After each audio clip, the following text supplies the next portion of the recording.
So, I never liked Sansa Stark. Like, I used to hate her, like, deep inside, because she's weak, and she caused the collapse of her entire house. You know what I mean? So I didn't like her. But in the past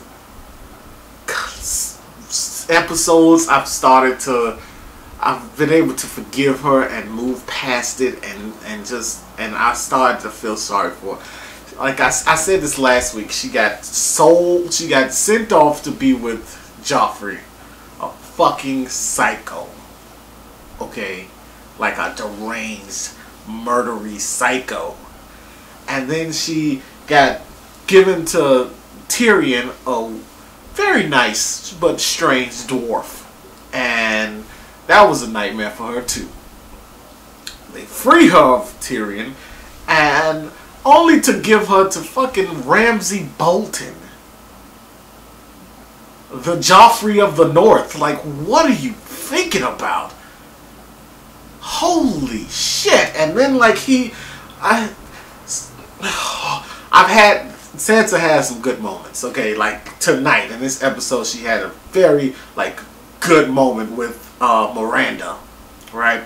Miranda's bathing her. She's telling about all these people that Ramsay has gotten bored with and what has happened to them and how they, you know, killed them basically. And then Sansa turned around and was like, well, how long have you been in love with him? Because I can sense that you have some bitch. I feel like you love him, and you're upset because I'm taking him away from you, and he gonna be mine. And bitch, I'm Sansa Stark. Deal with it. It's gonna happen. You're a nobody. And it pissed her off. And I was sitting there as this is happening. I'm like, oh shit. You better stop it, Sansa. Oh shit. You talking all this shit, and I like it. I'm into it. Right? So I felt good. I thought maybe like she'd be able to finagle her way into the situation and be able to calm the insane beast that is Ramsay. And no, not at all. We got to see the first wedding that took place in the North. Like, there was a wedding in the Riverlands, the Red Wedding. And the customs are clearly different everywhere. Like in the North, because they worship the old gods, the wedding was very different. And like, horrible things happen at weddings in Westeros. Not even Westeros, in that whole world. Horrible things happen in weddings. And I knew something horrible was going to happen. I didn't know what. And I remember reading that the girl Sophie Turner, who plays Sansa, said she was going to have a very traumatic, horrible scene this season. And I knew it would be involving Ramsay. I didn't. There's no way I could have known that. But I knew she was going to hurt somebody or something bad was going to happen to her. And after realizing what was happening, I knew it was going to be something involving Ramsay. I did not know it was going to be tonight, though. Because they got married tonight. And then Ramsay, he bent her over a table and took her virginity while making Reek watch. Good Lord. Wow. Like, oh my God. I felt really bad for her. Like a lot. The whole North has been really fucked up this week, and I feel. Let me say this: this whole episode, is it me, or is it? Oh, just bear with me. Is it me or not? This whole episode was incredibly dark. Like the rooms seemed to be darker. The sky seemed to be darker. The shadows seemed to be darker. Everybody's face was hit with this shadow like I got right now. It's just, everything was just darker. Except for Dorne. But everything else was pretty dark. I thought that was very ominous considering the events that were taking place all over the realm. Right? Let's go to King's Landing with the trial. First, before we even get to the trial, Peter Baelish comes to town. Peter Baelish is there and he talks to Lancel. And Lancel's like, oh, we have no tolerance for flesh peddlers here. Like, he was like, he put his hands on Baelish like he was gonna, like, you ain't going nowhere. It was a lot of stuff, a lot of tension, a lot of weirdness, and I thought, oh, Peter, you got to get out of town, dude, because I don't know how many men you brought with you, but shit's about to get real if you don't. You got to go. He goes, talks to the queen, and it makes everything clear about why he left Sansa in the north. First off, I didn't expect him to go straight out and tell Cersei, but he did tell her that Sansa's in the north and she is marrying Ramsay Bolton, which of course enraged the queen, and as she is labeled the north, or at least the Boltons traitors again. So that's an interesting turn. But then he lined out his plan for her, which was impressive. The reason he left Sansa in the north, after having the conversation with her about what happens if Baratheons win in the north, they'll probably take her and name her Wardeness of the North, which is bullshit. And then what happens if the Boltons win? You have to make him yours and, you know, use your body and your ways to control him and get him under your power. But it was never really about that. The fact that she's in the north, she needs to be there so he can set it up. So when he comes and takes out the remaining forces that are left after the Boltons and the Baratheons go at it and kill each other, he's going to come in with the Arryn forces and take over and kill them all and take the north for himself. And for someone who takes the north for himself, he's gonna need something to bind himself to the north, like a Stark woman, freshly widowed, if you know what I'm saying.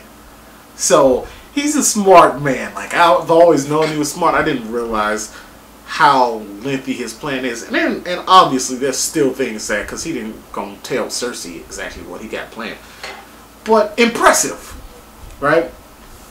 Another good moment was when the Queen of Thorns came. She was on her way to the King's Landing, and she stopped the cart or whatever and opened the window. And I could smell the shit from 5 miles away. Hilarious. Hilarious. I gave a fake laugh, but it was really funny when it happened. No, I'm busy.